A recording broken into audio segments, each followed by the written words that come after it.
Les phénomènes ont des causes. Ce qui frappe la France aujourd'hui porte un nom et est le résultat de causes identifiables. Ce premier volet est consacré à la définition du mal qui nous frappe et à ses causes. Le second volet sera consacré aux solutions. La France est en guerre avec des musulmans. Elle n'est pas en guerre avec les musulmans, mais avec des musulmans. L'islam est un monde complexe. Il nous faudrait des heures pour y expliquer les variantes chiites, sunnites, et à l'intérieur des sunnites, les différentes écoles juridiques. Et puis il y a le soufisme aussi. Mais nous sommes en politique, et en politique, il nous faut avoir des raisonnements opératoires, des raisonnements qui peuvent déboucher sur des solutions efficaces. De manière simple, je diviserai l'islam en deux. Ce que j'appelle l'islam acclimaté par les nations, par les cultures nationales, par les États, et qui fait que les islams marocains, indonésiens, saoudiens ne sont pas les mêmes. Et l'islam global, l'islam qui est resté fidèle à ses fondements djihadiques, à ses fondements historiques, et qui dit fondement, dit fondamentalisme. L'islam qui refuse de s'inscrire dans les nations, qui ne reconnaît pas ou peu la légitimité au chef d'État, qu'il soit musulman ou non. L'islam qui veut restaurer le califat et établir la loi islamique sur la terre entière. Nous sommes en guerre contre cet islam-là. C'est bien cet islam qui nous fait la guerre, que nous le voulions ou non. Le philosophe Julien Freud écrivait en 1965 « Vous pensez que c'est vous qui désignez l'ennemi, or c'est l'ennemi qui vous désigne ». Notre classe politique offre en ce moment le spectacle pathétique du débat « Sommes-nous en guerre ou pas ?» Mais ce n'est pas nous qui décidons de cela, ce sont ceux qui nous attaquent. Évidemment que nous sommes en guerre puisqu'ils l'ont décidé. Revenons à ce conflit entre ces deux camps de l'islam. L'islam acclimaté par les nations et l'islam qui ne l'est pas, qui est l'islam radical en guerre partout contre les autres civilisations, contre les États-Unis, l'Europe, la Russie, la Chine, l'Inde, Israël aussi, et les régimes musulmans modérés aussi. Ces deux camps ne sont pas figés. Le nombre de leurs combattants respectifs change à travers l'histoire. Les services de renseignement occidentaux estiment la proportion d'adeptes de l'islam radicalisé de 15 à 25% des musulmans du monde, y compris parmi les musulmans vivant sur le sol européen.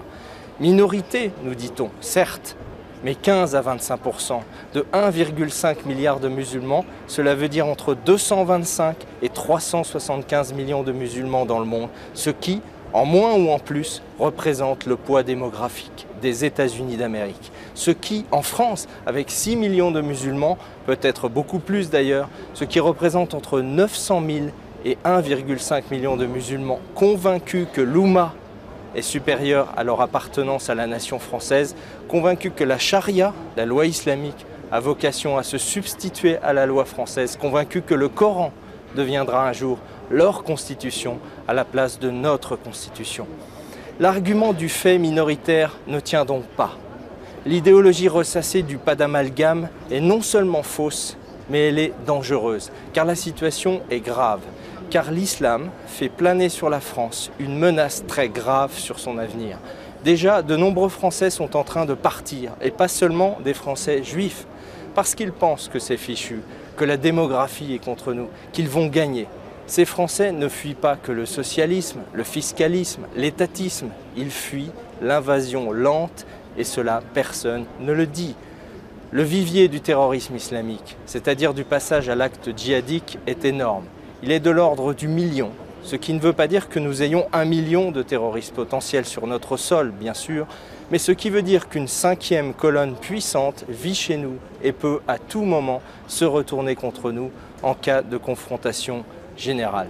Souvenons-nous des refus de servir en Afghanistan de la part de militaires français musulmans. Aujourd'hui, on parle des refus dans les écoles de la minute de silence pour les victimes des attentats récents. C'est la même logique. Pour ces gens, la loi de l'islam est supérieure aux lois françaises. L'allégeance à l'islam est supérieure à l'allégeance à la France. C'est la définition même d'une 5e colonne. Il est probable, et même certain, qu'une majorité de musulmans en France condamnent les attaques qui ont visé les juifs et les policiers, parce que beaucoup de musulmans considèrent qu'elles sont injustes. Mais tel n'est pas le cas de l'attaque de Charlie Hebdo.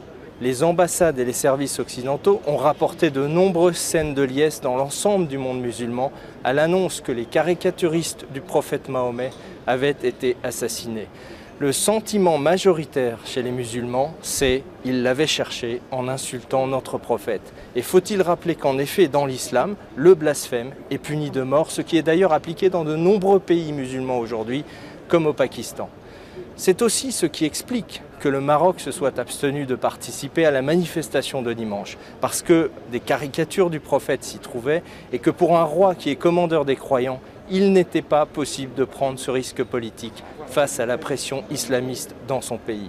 Soyez-en certains, si les médias français se sont décidés à parler de ce qui s'est passé dans les écoles, où les enfants issus de l'immigration extra-européenne sont nombreux, c'est que le phénomène est malheureusement massif. Alors pourquoi en sommes-nous là? Il faut bien faire le diagnostic juste si nous voulons soigner la maladie. Le contraire de ce que font en ce moment nos médias et les politiciens de l'UMPS. Au niveau mondial, nous en sommes là parce que la globalisation à dominante occidentale, en s'attaquant aux nations, à leur identité, à leur souveraineté, a affaibli l'islam acclimaté aux nations au profit du fondamentalisme islamique, par définition transnational et globalisé. Les politiques américaines et européennes ont détruit ou affaibli tous les régimes arabes qui tentaient de s'imposer au détriment de la charia et ont donc libéré ainsi les forces islamistes. Les gouvernements mondialistes UMPS qui se sont succédés en cautionnant les guerres en Irak, en Libye, en affaiblissant le régime syrien, en isolant l'Iran, portent une lourde responsabilité. Le mondialisme a fait le lit de l'islam radical. Il a fait le lit du fondamentalisme quand il ne le soutenait pas directement par le biais de ses services spéciaux, et ceci parce qu'il est, comme lui, une idéologie globale qui veut tuer les nations. Au niveau national, la situation est la combinaison d'un phénomène quantitatif, l'immigration extra-européenne massive depuis 40 ans, avec un phénomène qualitatif, le réveil de la conscience islamique de nombreux musulmans en France. Nombreux, en effet, sont ces musulmans qui sont passés dans le camp de l'islam global, ce qui rend totalement impossible leur assimilation. Les partis politiques et leurs soutiens médiatiques qui ont organisé la manifestation parisienne de dimanche sont en fait les premiers responsables de la situation actuelle. Il faut le dire, ils ont organisé l'invasion de la terre de nos ancêtres par une culture étrangère contre laquelle l'Europe, durant des siècles, avait lutté avec lucidité et efficacité. Ils n'ont aucune excuse, car des siècles d'histoire attestaient de ce qui allait se passer. Les Allemands ne pouvaient pas forcément entrevoir ce que le national-socialisme allemand allait produire comme crime inouï, car c'était une idéologie nouvelle. L'islam radical, lui, n'est pas une idéologie nouvelle. Il est en guerre contre les autres civilisations depuis le 7e siècle et cela n'a jamais cessé. Alors on nous dit qu'il faut être optimiste, que cet islam de France traverse une crise à laquelle les éducateurs et les sociologues vont remédier. À cela, je réponds premièrement que je ne ferai jamais confiance pour remédier au mal à ceux qui ont inoculé le mal et encouragé son développement durant 40 ans. Deuxièmement, que la France compte trop à mes yeux pour que je puisse accepter de prendre un risque aussi considérable que la réformation de l'islam, que son acclimatation finale aux valeurs et aux institutions françaises. Il y a peu de chances que cela arrive, tout simplement parce que le Coran est, aux yeux même des musulmans, le verbe incréé de Dieu, qu'on ne peut donc y changer une virgule. Les racines de la violence et du totalitarisme se trouvent dans l'islam même, dans ses textes sacrés, Coran et Hadith surtout, comme le disent d'ailleurs de nombreux philosophes musulmans modérés. Je pense à Abdenour Bidar, qui dans une lettre ouverte au monde musulman en octobre 2014, invitait les musulmans à ouvrir les yeux, à comprendre que si le monstre n'est pas l'islam, il est néanmoins dans l'islam, et plus précisément dans ses textes sacrés. Alors, est-ce qu'une vieille nation chrétienne et laïque qui a 1500 ans, la nation des cathédrales, du Mont-Saint-Michel, des Lumières aussi, qui font partie de notre histoire récente, est-ce que cette nation qui a tant compté dans l'histoire mondiale et qui compte encore, devrait livrer son avenir au pari que l'islam va se réformer et que le mauvais génie qu'il a produit va finir par rentrer dans sa bouteille? On nous dit qu'une majorité de musulmans est pacifique. Certes, mais une majorité d'Allemands l'était avant 1933 et le national-socialisme allemand. Une majorité de Russes, de Chinois, de Khmers était pacifique avant qu'ils ne réalisent d'abominables crimes au nom du communisme. Quand le totalitarisme s'empare d'une minorité conséquente et active, l'argument de la majorité pacifique ne tient plus. Je refuse de faire ce pari-là sur le dos de nos enfants et c'est tout le sens de mon engagement au Front National parce que je vois dans le Front National le seul recours possible pour stopper l'islamisation de la France. Nous devons de manière ferme et claire engager la lutte pour la désislamisation de notre pays. Sinon, notre fière civilisation française mourra démocratiquement, comme nous le conte le roman tragique de Houellebecq, lorsqu'une sorte d'Henri IV musulman aux apparences paisibles finira par convaincre une majorité de Français qu'il est la solution de compromis idéale pour sortir du conflit entre l'islam radical et le réveil identitaire.